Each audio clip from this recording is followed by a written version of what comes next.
சகோதரர் பக்த சிங் அவர்களின் ஊழியத்திலிருந்து விடாய் துணிக்கேற்ற வார்த்தைகள். மே மாதம் 28ஆம் தேதி. உன் வழியை கர்த்தருக்கு ஒப்புவித்து அவர் மேல் நம்பிக்கையாயிரு, அவரே காரியத்தை வாய்க்க பண்ணுவார்.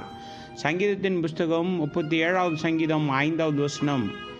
மறுபடியும் பிறக்காதவர்கள் வேத அறிவை பெற்றிருந்தாலும் தேவனுடைய வார்த்தையில் உள்ள இரகசியங்களை புரிந்து கொள்ள முடியாது. நமது பாவங்கள் மன்னிக்கப்பட்டு மறுபடியும் பிறக்கும் தருணத்தில் நாம் தெய்வீக சுபாவத்தில் பங்காளிகளாக மாற்றப்படுகிறோம். கர்த்தராகிய இயேசு கிறிஸ்துவை விசுவாசத்தினால் நம் இருதயங்களில் ஏற்றுக்கொள்ளும்போது தெய்வீக சுபாவம் நம்மில் உருவாகிறது.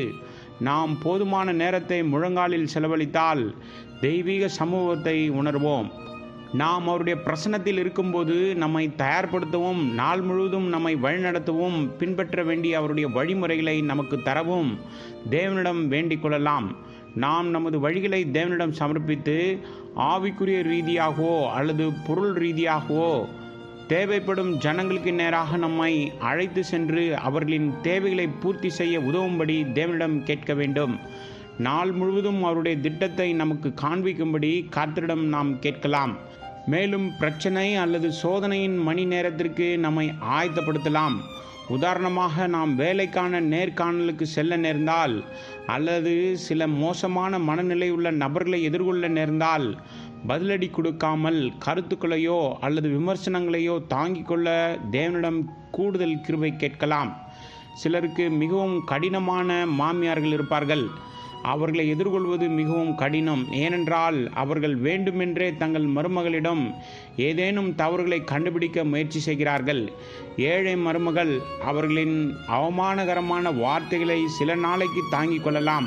பிறகு தன் மாமியாரின் ஒரு வார்த்தைக்கு 7 வார்த்தை பதில் சொல்லத் தொடங்குவாள். ஆனால் இந்த அணுகுமுறை பிரச்சனையை தீர்க்காது. இறுதியில் அது மகிழ்ச்சியற்ற வீட்டிற்கே வழிவகுக்கும்.